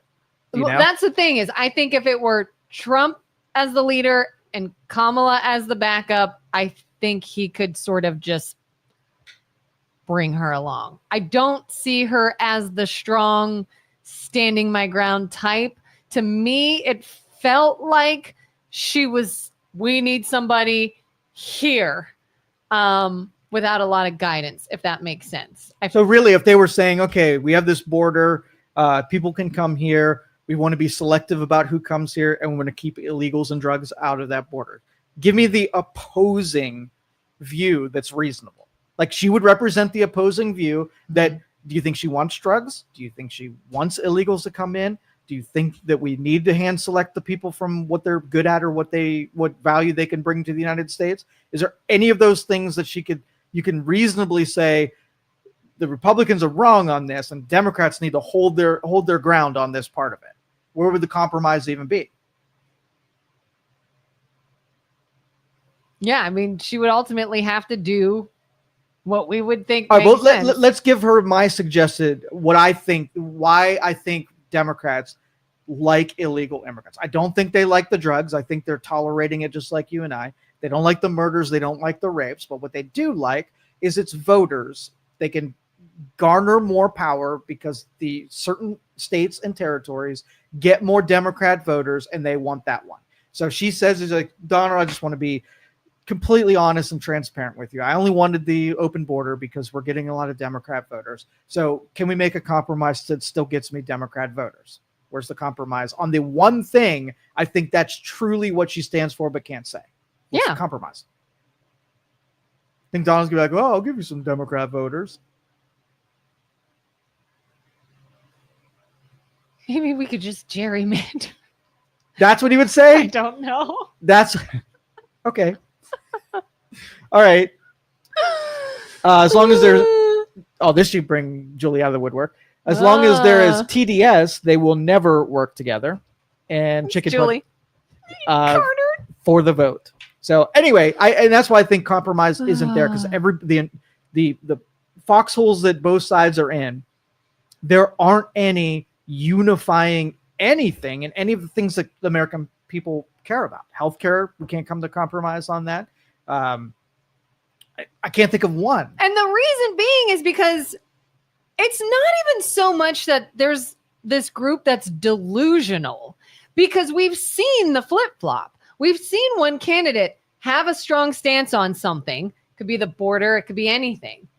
And the moment that party has to fight another party saying the same thing, that's when their tone changes. Oh, well, we can't that is agree delusion. with them. The only reason they believe that is because it was good for their party. And you watch when it's no longer good for the party, then they change. I don't think it's delusion. I don't think they believe it. I think it's being nefarious. I think it's being theater, sneaky. though. They're just acting. Yes. They don't really believe those things. Right. They're being a good participant in their party. Yes. So it is delusional. It's just, we got to just say the opposite now because we can't look like we agree with you. And that's so ridiculous. That's delusional. There's Julie. Thank you, Julie. Thank you. Go ahead and read it. We conjured up Julie. I'm trying to understand what you heard yesterday. You heard that the military would be, oh, yes, Julie. You heard that the military would be the 300. Nobody should be unfit. Great. I heard that the military should train in U.S. cities against U.S. citizens. I heard that hazing is fine and a little abuse is acceptable. And I really have a hard time listening to a talk show host lecturing the military leadership. Do you want to respond first? We heard two totally different things. And first of all, I'm going to acknowledge not a single person went into Pete Hegseth's speech without bias. 100%. You cannot tell me, Julie didn't already feel some kind of way when she went to hear a speech. It's human nature. We all do it. I heard that the military would be the 300. So by that, do you mean like tough, built? Is that what armor she means plates by that? And funny hats Like- and weaponry? Like monstrous fighting killing machines? Then we agree. It's what they should be. Nobody should be unfit. Correct. We agree. Great. I heard that the military should train in U.S. cities against U.S. citizens. Where did we hear that? So this is a laundry list that lives in Julie's head right about here, right? And Yeah. it's sort of like the very convenient ambush topics, right? Mhm. So if I have all these fears about something's going to be, when I'm watching a speech, I'm waiting to take a nugget and push it into one of my fears and making it be realized only in my own imagination. None of those things were really said, but a fear was realized, saying, here's a person that's not afraid to say something, and now they've been given power and they've been given a platform, and now they have energy behind them. So all of my fears are going to come true, right? Mhm. And so I didn't hear anything in the speech where that Training against our own U.S. citizens. so afraid that we're going to have nationalization of law enforcement that are going to go into law-breaking cities and take action against people who are citizens of a state, rather than having federal enforcement rather than local state and county enforcement. So that was a fear in her head that that's going to happen, and that's what she heard be realized there. Didn't say it, but it's somewhere in there. There's a grain of that in the subtext of what was said. I heard that hazing is fine and a little abuse is acceptable. And listen to what she said. She obviously, if you have whistleblowers that are allowed to be shrouded by anonymity, that can be abused, right? So do you really think Pete Hegseth was like, we can't even get away with any more abuse? I know what we'll do. We will get rid of that anonymous crap, and we'll get ourselves a little bit more abuse. We like that abuse. So again, a fear nugget. That's not what was being said, right? Yeah, I know exactly what she's talking about, because the moment he said it, it went ding. That's exactly what they're going to use. That's they're the gonna ambush use that position. right there. Absolutely. Because I know exactly what she means when he said, you're not getting in trouble for putting your hands on someone, for roughing someone up, for being whatever. I knew that was going to be the sticking point, and they were going to run with that. Well, do you think that in basic training, somebody's not doing well, somebody comes over with a water hose and starts beating them over the back? Do you think any of those punishments that were way beyond what's acceptable in, civilian realms, do you think that goes on? Yes. And how, if you can't anonymously tell somebody that you were just beaten by a garden hose in your training, Yeah. what's then, how is it handled before? You have an officer that, what if it's the officer doing it? So it's a legitimate question if it's posed. See, us talking and me bringing it up that way, you're a reasonable person, and you also don't want to see somebody beat with a garden hose, or sexual abuses happen, or punishments that are beyond the code of conduct of what should be going on there. And there should be an avenue. Yeah. So I would say, I think people are abusing anonymous tips and just complaining when somebody makes their feelings get hurt. And you're going to say you just don't want people to be beat. And then somewhere in the middle, we can accomplish both of those things. Yeah. In fact, he quite clearly stated there are things that will not be tolerated, like racism. He says, absolutely not. We take that very seriously. It will not be tolerated. Well, Julie's going to say that if you can't talk about it, like you're the only black guy in a platoon, and you say someone racist to me, are you trusting that all your superiors, that you're going to say they were racist and they're going to take you serious?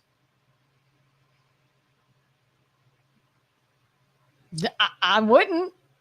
Right. That's what I'm saying. Like, if you said it like I just said it, that Yeah. means that that's important to me, that doesn't happen. And the people that are in charge also have to be able to show. I would hit Hegseth right now, giving that scenario and saying, okay, what procedures and protocols, how are you going to handle that? If the anonymous thing got abused, how are you going to handle this one? And then depending on what he says, I will be able to see if he takes that serious and he's on board with me, or he discounts it and says, maybe anonymous is better. And I might even be on your side if you are reasonable in its presentation.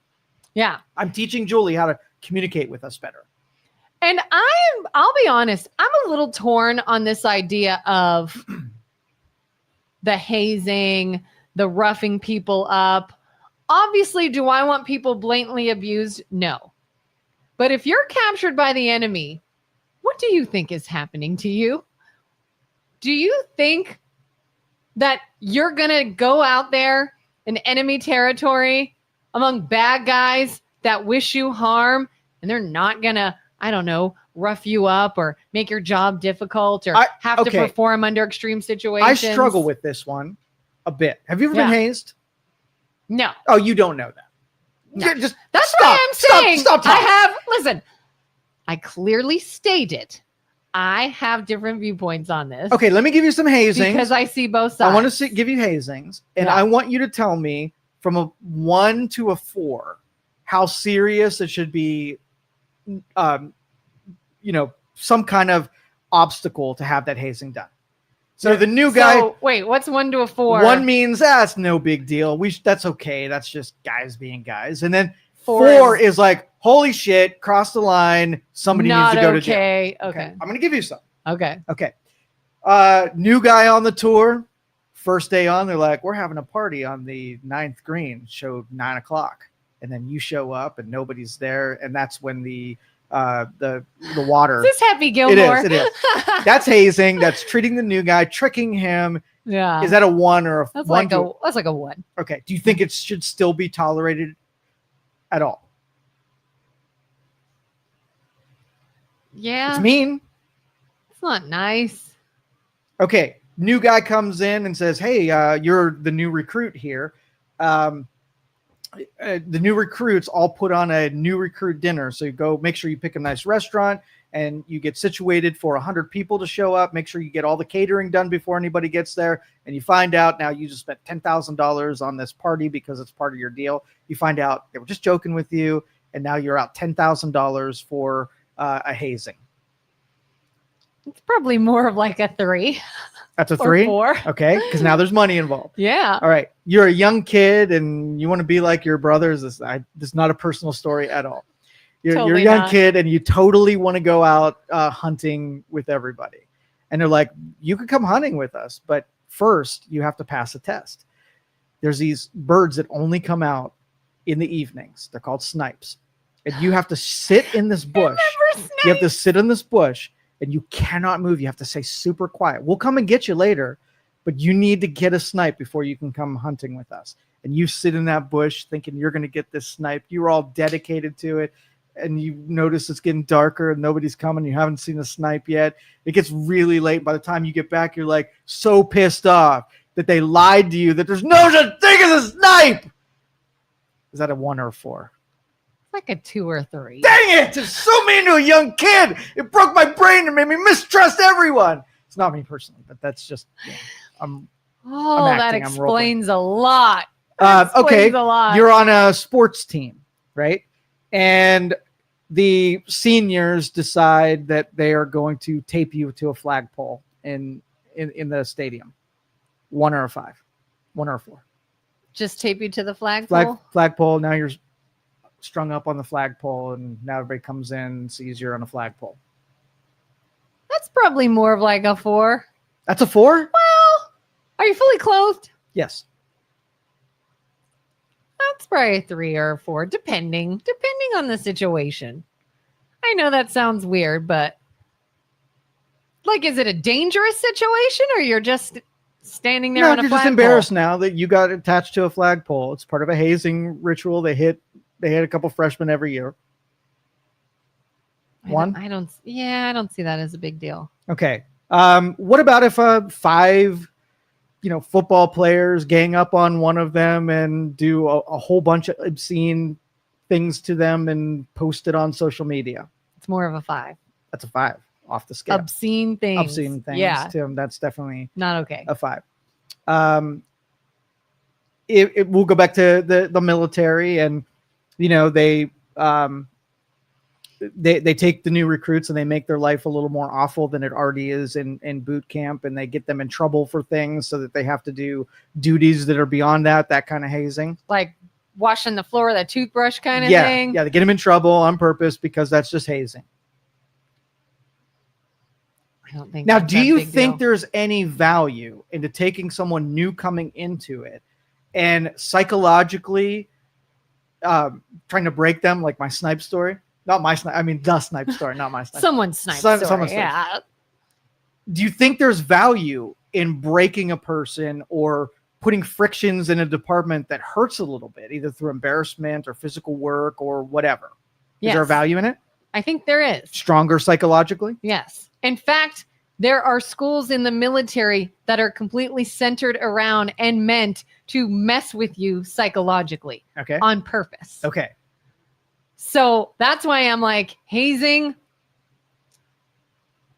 If you don't like hazing, number one, again, you don't have to be there. Number two, wait till you see then the other courses and what you have to go through. And I'm not talking about horrendous things. I'm not saying it's okay to abuse someone. I'm saying not everything is abuse. It's not.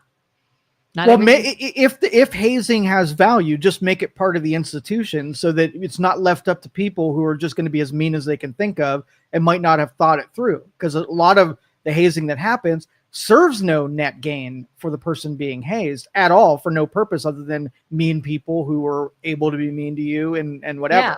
Just like it's not okay for someone to lie and get you in trouble because they don't like you.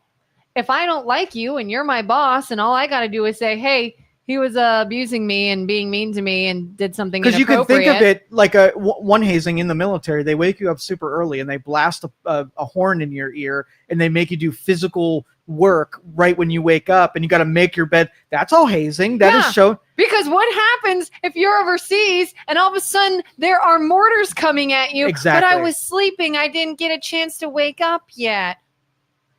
Get up now and fight instantly. Right. Like it's part of your training. You have to make a case for where the hazing is actually making a stronger person than just being mean and going after someone. Okay, I think we're in agreement. I think that's pretty logical. And I think someone who wants to bring a case against a leader should also have something to make the case with. There is no anonymous complaints with zero evidence, and now you destroyed someone's career. Yeah, it should in the regular legal system, you have to be able to face your accuser, and it puts pressure on the accuser to tell the truth versus being anonymous, telling a lie, and destroying somebody for no reason. Yeah. Agreed. Okay. Julie said, actually, Trump said we should use military in U.S. cities in a follow-up, and who is the commander in chief? And he's talking about where cities have fallen to chaos and lawlessness, and that should be as part of the pact of being in the state, that handle your own affairs. And if you can't, and the U.S. military has to come there, it's not a should come there, it's has to come here. So that they have reason. And again, you got to plead your case to it. So if you've got, how long should a riot last? About 29 seconds, right? A riot should only last longer than 29 seconds if you've lost control. Yeah. And then you call in reserves to be able to quell the riot. Riots came to be something that we just tolerated. We allowed people to cause destruction endlessly, and cops just freaking watch it. So we're in a unique scenario where things are as bad as they could possibly get for civil controls. And so if the military is needed, I agree with you. If your charge is we don't want everything to be militarized, where all of the military is everywhere, even in peaceful cities where there's not danger or whatever, I agree with that. But you're making that that sort of that accusation, and that's something that isn't happening. And if you just pitch it as I can see where it's being used and it's necessary now, but I don't want that to always be, then you and I will probably agree. Yeah, I feel like a lot of people make the jump from military is in our streets now, government is pushing back against its own people. Instead of military is in the streets in some areas because they've lost control and they need help. Like, why can't there be instances that a certain area, for whatever reason, really needs help, and it doesn't equal now all the citizens now are being controlled by our government and it's turning against us, and there's military in the streets and it's controlling people and we're losing our rights, and it's like, what? That's a pretty far jump. It depends on how the question is answered. You say the military went to Washington, D.C. Okay, fine. We both agree that they went there. Why did they go there? Now, if you say it's because a crime rate that was high, people were getting killed, regular citizens are afraid to go down the street, military comes on, cleans that up. Okay, that's your side. And if I say, well, the crime data is down, nobody's afraid, all of these unbelievable things that can't be backed up with statistics, and then you say it's only for militarized control. One is provable, and one is just a figment of your imagination. And that's why, like I said, you'll die on that hill because you can continue to stay in that deluded state where there was no problem. Why are you even looking here? There was no problem. Yeah. But there's going to be a theme of when they show up. Why? Did they show up for a Boy Scout meeting? Did they show up for a football game? No, they're showing up when federal buildings are having rioters that are disturbing transport in and out, defacing, right? Yep. Blocking traffic. That's where they're showing up, and that is the overall theme. Has there been an instance where the military has shown up that it's not one of those things? Provable or non-provable? Yeah. Chicken says, you may not have been hazed, but I know you have been catcalled. It's not nice. It's not fun, but it happens. Have you been physically harmed from being catcalled? Emotionally, you have the ick. Would you consider that hazing? No. Because it goes from not nice to too far, right? Yeah. So again, we'll do scenarios. You're walking down the street. What, when you're in public, what should you have to tolerate through interactions with other people? Like if I said, hey, lady over there, you look stupid. Okay. Not nice. Not nice. Right? Yeah. Should I be penalized for calling you stupid on the street? You have the right to do that. Okay. Mm-hmm. And I say, hey, you're very pretty. Should I be able to say that you're pretty in public? Yeah. Please do. No. Yeah. Total difference between saying something and then, like your dream, someone just comes up and physically assaults you. Now we're in a different realm. That's one step situation. Too far. But what happens, like that's good in theory. That's almost like our capitalism versus socialism. What if you went out in the street and that wasn't just a one-off? What if that happened every step down the sidewalk for a mile walk? You got nothing but people berating you the entire time you would walk. It would get to you. It would seem like that's all there actually is. Psychologically, that could deaden you a little bit, and you wouldn't want to tolerate that on an entire day's walk, right? Mm-hmm. Do you see a difference, though, in I'm just walking down the street in my everyday life, or I signed up to go somewhere and be a part of an organization that I know will have this was a people- connection to the hazing, what regular people experience and what should be tolerated and not. So if you're pretty, I bet you're benefiting from the attention, the positive side. Well, the other side of that is there's negative attachments to that as well. So then you have to have the disciplines on your own, and you're walking down the street, you put your earbuds in, you listen, you look at the ground, and you walk on. You can make the argument you shouldn't have to do that, but welcome to the world of ugly people. Yeah. Right? There's a lot of things we shouldn't have to deal with. Exactly. That we deal with daily. What are you going to do? In utopia, you would make a virtuous, noble world where everybody was kind, considerate, but we don't kind of live in that world. So you got to do the best with what the atheists and the secularists dealt you in making and forging more bad people every single day. So good luck with that. I mean, that was your decision. The experiment sucks, but I see why you pursued it. Didn't like to be told what to do and have moral standards and ethics. Yeah, that stuff sucks for your self-expression until you're the one that can't walk down the street without being catcalled the entire time. Yep. Good job, secularists. Chicken says, but ultimately you kept moving on after that. Now, let's say that a cat caller comes and touches you in any way, might not have harmed you, but now there is physicality to the situation. Now in public, nobody can touch you. You have this little circle around your feet. It extends to the tip of your nose, unless you've got other body parts that extend further than your nose, and then it would be that body part. But nobody's allowed to come into that space. Once they do, they have taken what is sacred, and you now, like if somebody came into my space, I know they're not there for good reasons, and they would deal with whatever my dream throat punches want to deliver to them. So nobody needs to have physical touch. That is where you go too far. Yeah. Julie says, you're making the case for the federal government to use the military against its own citizens. As Trump likes to say, the enemy within, he is the arbiter of who this enemy within is. Am I? Theoretically, you're correct.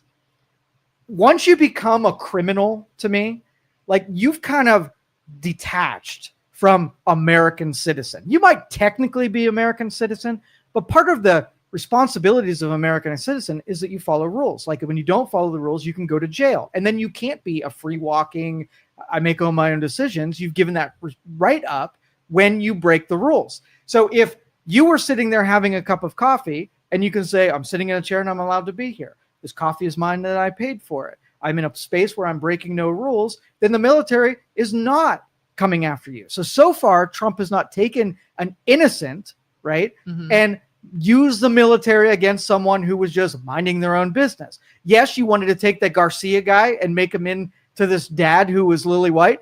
He was not. He was a bad person, right? Yeah. But he lost his rights because he didn't know how to follow the rules. When you deface a building, you're not following the rules, and the military and law enforcement can be used against you. You punch someone in the face, and you've not followed the rules, and law enforcement. So make the connection not from Trump and vilifying you when he hasn't vilified anyone. Make it against Trump and against lawbreakers who are breaking the rules. Yeah. Like, have you ever been in a situation where you were living in a town that was understaffed when it comes to law enforcement? Yes. Like, I've had a situation where I needed to call the police department and they didn't have anyone. Sorry about your luck. Thank God it's not a life or death situation. We simply can't send a police officer right now. So if you were in a situation that there is a criminal, there is someone meant to do you harm, there is something going on, what are you going to do? I want to call the police. And when you are told, sorry, it's so bad, I can't get someone to you, what do you want to do? What do you want to happen? Do you want backup? Do you want extra help? Or are you going to say, oh, but not that help. Sorry, not that help. I'll deal with this on my own. No, you're going to say, give me whoever the heck you have to come help me. And I get the reserve. If someone's like, ooh, military, not police, but military roaming our streets, that makes me feel some kind of way. I better keep an eye on this. By all means, do that. But don't automatically, when you automatically just push back and assume that it's just to control the people for no reason whatsoever and not to actually help a crime-ridden area. Well, look at a macro level. Picture a pendulum in front of me, right? On this side of the pendulum, if I pulled the little ball back to this point, this is authoritarianism, right? And I'm going to pull way back over here, and the ball is anarchy. No rules, do whatever. There's no enforcement. Nobody pays consequences. On this side, everything's a consequence, and we just can't wait to put you into the machine of killing you, right? Mm-hmm. And so what liberals did was they made anarchy normalized. So they pulled the pendulum back to anarchy. So if you're at anarchy and you go one step back to authoritarian rules, right? You pull it back to here. Are you at authoritarianism yet? You need to pull it a lot back until you get to normal again. Yeah. And then I also would be with Julie that if it then got pulled in this direction, now we'd be on the bad side of authoritarianism. We're nowhere close to the rules part, right? All we've done is move it 10 millimeters from the anarchy that the liberals have sown. So that 11 millimeters, I'm hoping for 18, maybe even 20 before I even start sweating. So I will join your team once we get beyond middle, but we are nowhere close to middle yet. And here's where it's even ridiculous too, is we just talked a whole lot about Hegseth, military standards, meeting a standard, making the military strong and fit and ready to fight at a moment's notice. And the comment was, oh, you think hazing's okay? It's like, you've got to find something to argue about. You've got to find something wrong. You can't just say, good point here. That's a good point. Are we all on the same page? Let's work together on this. Okay. So now let's discuss this idea. Okay. How do we feel about this? No. Everything's got to be, you're making too much sense here and I can't have that. You're doing something good and we can't have that. Oh, what about this? Does that mean now all of a sudden you hate everyone that might be abused and you're good with abusing people? And it's like, not a single person said we were okay with abusing people. Not one. You know why this is so dumb though? Is the Democrats are in a position where they have amassed a significant amount of control and power. If they need more, they're going to break it. If they would just maintain what they have, they'd probably get way less pushback from this. So it's almost like if there's a bunch of money here and I like gather it up and it's all sitting in front of me, but I see like 10 over there, right? The minute that I move from my garrison position to go get more than I already have, if I go get more, I'm going to cause all kind of chaos and havoc, right? If I would just be happy with what I have and knowing that I'm in that advantage, if I take it for granted and get greedy and want even more, I'm going to break the whole thing. And that's where they're at right now. It feels like the losing side of anything always becomes the most desperate. They develop this all or nothing mindset.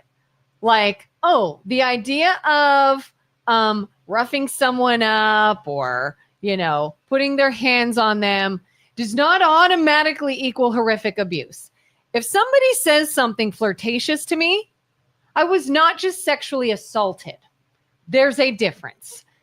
And I feel like the people that are on the losing end of something, as in they're not getting their way, the person they want is not in power, the ideas they want aren't the ones that everybody's following, people are doing something else, they pull out the extremes. And everything's got to be an extreme. And they go from, you made a flirtatious comment, you were sexually assaulted.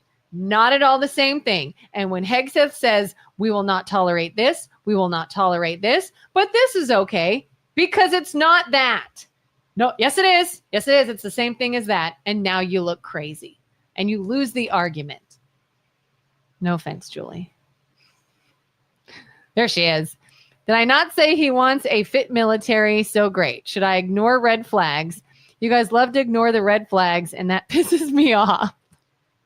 Okay, so the subtext, you are making the claim that even if it wasn't said, there's danger in what he's saying. I'm telling you that we see the same red flags. All we need is one thing, and that is information that supports the red flag. So if someone says, hey, you know what? I don't like you, right? Mm-hmm. So red flag would go up and say, Joe's going to do, if given an opportunity, Joe's going to like take a shot at me, right? So the red flag means that you should pay curious attention, but you have to have something to back it up. I can't arrest you now because you said you didn't like me. I know it's a higher probability that you're going to do something nasty to me, but you haven't done anything yet. So yes, all of us should become curious when somebody says, and you see that red flag go, but have evidence for it. That's why I said, if you want to be taken aback a bit when you see the military come into someone's town, by all means. It's not a usual thing to see all the time. Doesn't make you feel very secure. What is happening? By all means, let's keep an eye on that. It doesn't mean we have to jump to our rights are being taken away. The military is being used against us. All of our freedoms are going. Trump wants all power. He wants to control us. It's a Nazi regime. There's a whole lot of steps between just saw some National Guard in town. Well, even before that, and this is psychology where this will continue to happen if we don't at least recognize that this psychology exists. Okay. Mm-hmm. So if Trump said, there's a lot of crime in your city, clean it up or we're going to send the National Guard. Now the rule has been set, right? Yeah. And you've been told that I'm going to come there if crime is high. So how would you respond as a mayor or a police department or someone in control in your city? Would you clean up the crime and says, hey, I cleaned up the crime. You don't have to come now. And they're like, oh, here okay. are some steps we're going to take. Now, if you come anyway and the crime is cleaned up, now I was right. It's authoritarian. You were coming anyway. So why bullshit me? You ever watch police arrest videos? Yeah. Okay. So police officer walks up to the car and says, can I have your license and registration?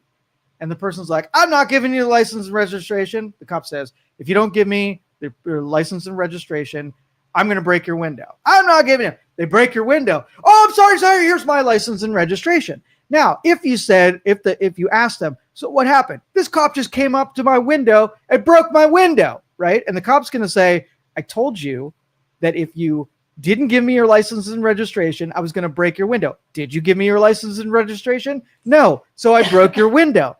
But there's a missing piece, and lawless cities are always going to follow the format of they're not going to adhere to the rules. That's what they do. Oh, you have a law that says that you have to be a citizen. We're not going to do that. So they're not going to ever follow the rules. They're always going to say that they had no idea that the rules even existed. That's just what they do. Yeah. And if you see a red flag, look into it before you jump. Like, for example, when I heard Hegseth say that, and like I said, I already knew there's the open window you gave the Dems. There it is. That's what they're going to try to come through. I asked people I know that were in the military, that served, that have lived exactly what he's talking about. How do you feel about this? And all of them said, this is what we've been saying for years. This is what has been needed to be done for years. And I have, when I say I'm talking the veteran, I have experienced the abuse is on the bullshit claims to get the higher up in trouble. Somebody that can lie. They don't have to look you in the face. They can make an anonymous tip. They can say anything they want that's not true and end your career and tarnish your reputation and get you in trouble. Yeah. So let me pitch red flags to you. And I want to show you the difference between red flags. So here's a red flag that's going to go up, and I want to parallel it with the other red flag. So if I remove the law that says you have to, you can vote without an ID, right? Mm-hmm. Does a red flag go up when I say that? You can vote without an ID? Yeah. Yes. What's the red flag? Like your brain just processed some math and said you just increased the potential on something. What is that potential? Yeah. You increase the potential of voter fraud. Okay. I'm going to make it so that I can tattle on you. I can tell somebody, get you in a lot of trouble, and I could be anonymous. Where's the red flag? You could say anything, and there doesn't have to be any proof or anything. Right. So those red flags exist, and then there's a leading step afterwards. Yes. Does that mean that everybody's that votes is not going to have is going to be someone who shouldn't be voting? Right. Yeah. No, it's not going to be everybody. It's not going to be every a crime's not going to be put out, but then there's data after it. And let's see, after investigated, how many times it was accurate versus not accurate. And then you use a second level of barrier to then gather up the ones that fell through the cracks and manage those differently. So your first line of attack is voter ID or no voter ID. Second line of attack is whistleblowers or being able to say something anonymously.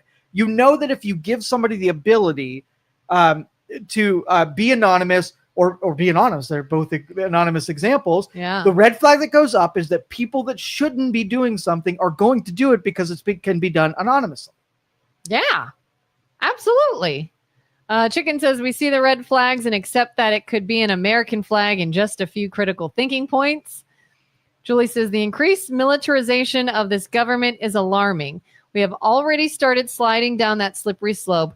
There are examples every day of citizens being harassed. We were going to arrest the illegal criminals. Fine. Now, 70% of those detained are not criminals. Well, the other side of that is the increase of anarchy is alarming. So if you were okay with the anarchy part of side without it getting alarm bells, this is just the other side of the pendulum swing. Now you get a little bit of dose of unanarchy and it feels different. I felt bad for the people who lived in communities that were getting torched while police watched. I feel bad for the people who were sitting in traffic while people were blocking the roadways. That was alarming to me. How could that happen where people could just get away with lawlessness? And now it's time for you to feel some alarm, and that alarm should make it so that it doesn't swing too far in the other direction. That's the long and short of it. Yeah. Carter says, another great show. Thank you both. Thank you, Carter. Thanks, Carter. Julie says, the mayor of Newark was arrested by ICE yesterday. Video of the agents were told to go outside and arrest him and body cams off. I did see that. I only saw the snippet, so I'm missing all the context of before and after. And usually that means something. Yeah, that's where I was like, what video? What was the source? Yeah. And so my first instinct is to discount it, but I do want to know, because if there are law enforcement that are misbehaving, that throws the good behaviors way out the window, and that's what the storyline. So I don't want any bad behaviors. Is that, I did see something, and I know BJ's telling us we're almost out of time. Was that him or somebody else I saw? Somebody was arrested. They were like working, I thought it was a school system, but maybe it was local government or something. And they truly were like here illegally. And somebody posted, how does this even get past all this stuff? And yada, yada, yada. And I'll have to like look people into in the classroom, there were like 15 people arrested, and it was within a school system. I think you're right. Well, one was like a guy. Maybe it was him. I don't know. Maybe I'm thinking of two different stories. Yeah. We can bring that up in the next program. We're going to get out of here for today. Yes. Thanks everybody for joining us. We'll be back tomorrow. What's today? Wednesday? Yeah, we'll be back tomorrow. All right, have a good one. Thanks. Bye. Thank you for listening to this show on Youngstown Studio. This is original Youngstown content. Feel free to share our videos and tell your friends about us. Don't forget to subscribe to our YouTube channel